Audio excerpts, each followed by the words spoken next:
이상하죠? 평생을 쉬기 위해 달려왔는데 막상 노후가 되니 완전히 쉬는 게 가장 무섭다는 걸 알게 됩니다. 우리는 은퇴를 이제 그만해도 되는 순간이라고 배웠습니다. 아무도 말해주지 않았죠. 그게 때로는 삶을 가장 빨리 멈추게 만드는 선택이 될 수도 있다는 걸요. 노후의 공포는 세 가지입니다. 돈, 건강, 그리고 외로움. 대부분 이렇게 생각합니다. 돈만 충분하면 괜찮아. 자산만 있으면 노후는 안전해.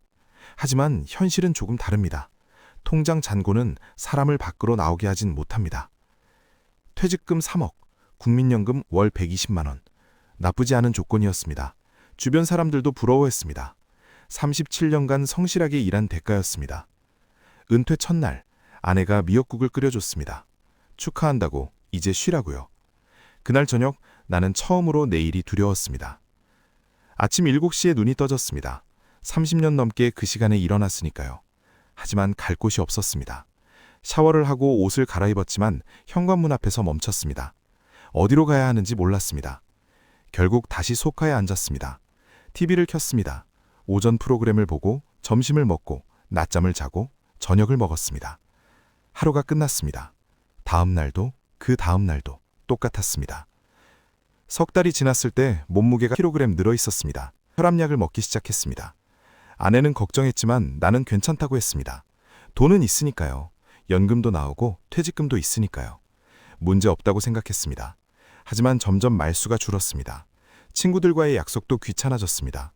골프 치러 가자는 제안도 거절했습니다. 그냥 집에 있는 게 편했습니다. 아무것도 안 해도 되니까. 아무도 나를 필요로 하지 않아도 되니까. 그게 편하다고 착각했습니다. 실은 무너지고 있었는데요. 1년이 지났을 때 거울을 봤습니다.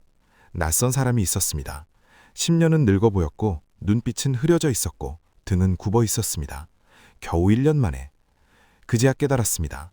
나는 은퇴한 게 아니라 멈춘 것이었습니다. 완전히요. 아내가 조심스럽게 말했습니다. 당신 요즘 표정이 없어요. 나는 화를 냈습니다. 괜찮다고, 쉬는 거라고. 하지만 그날 밤 잠이 오지 않았습니다. 천장을 보며 생각했습니다. 이게 내가 평생 일한 이유였나? 이렇게 하루하루 흘려보내려고. 아침에 일어날 이유도 없이. 어느 날 동네 공원을 걷다가 옛 직장 후배를 만났습니다. 65세의 김 과장, 아니 이제는 김 씨였습니다.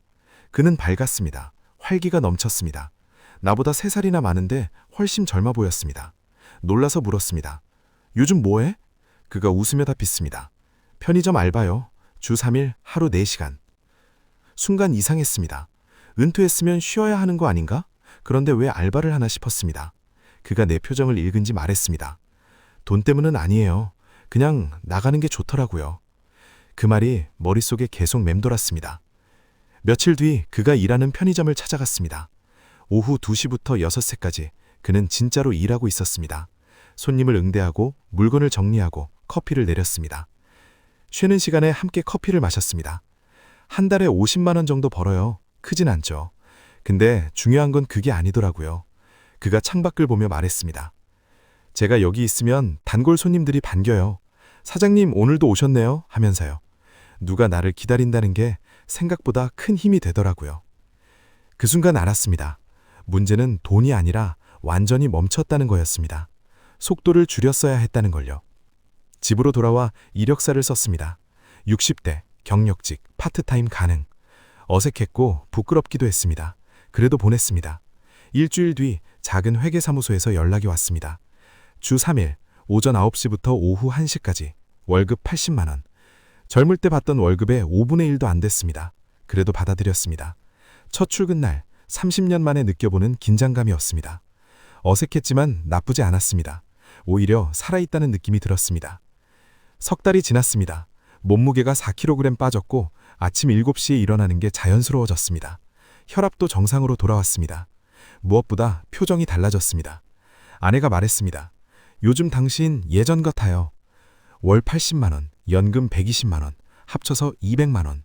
젊을 땐 떡없이 부족한 돈이었습니다. 하지만 지금은 충분했습니다. 소비가 줄었고 욕심이 사라졌으니까요. 무엇보다 달랐던 건 이 돈이 그냥 찍힌 돈이 아니라 내가 움직여서 만든 돈이라는 점이었습니다. 사회와 연결돼 있다는 증거였으니까요. 사무실 막내는 75세였습니다. 그는 매일 출근했습니다. 건강했고 활기챘습니다. 점심시간에 물었습니다. 왜 아직도 일하세요? 그가 웃으며 답했습니다. 안 하면 죽을 것 같아서요. 말 그대로요. 충격이었습니다. 돈이 아니었습니다. 생존이었습니다. 움직이지 않으면 녹슬고 녹슬면 부서진다는 걸 그는 알고 있었습니다. 그날 깨달았습니다. 진짜 자산은 통장 잔고가 아니라는 걸요. 70대, 80대까지 움직일 수 있는 몸, 누군가 나를 필요로 하는 관계, 내일 아침에 일어날 이유, 이게 진짜 노후 대비였습니다. 2년이 지났습니다. 나는 여전히 주 3일 일합니다. 여전히 월 80만 원을 법니다. 하지만 건강검진 결과는 완벽했고 친구들도 다시 만나기 시작했고 아내와 여행도 다닙니다. 무엇보다 거울 속의 내가 다시 살아났습니다. 완전히 쉬었던 1년보다 천천히 움직인 2년이 훨씬 나를 젊게 만들었습니다. 이게 바로 저속은퇴입니다. 멈추지 않되 속도를 줄이는 것, 많이 벌지 않되 계속 움직이는 것, 성공하지 않아도 되되 연결돼 있는 것. 이제 압니다. 노후의 답은 얼마를 모았는가가 아니라 언제까지 움직일 수 있는가라는 걸요. 돈이 있어도 아침에 일어날 이유가 없으면 하루는 점점 짧아집니다. 자산은 버팀목일 순 있어도 삶을 앞으로 끌고 가는 동력은 아닙니다. 월 150만 원의 현금 흐름, 젊을 땐 작은 돈이지만 노후에는 체감상 300만 원의 힘을 가집니다.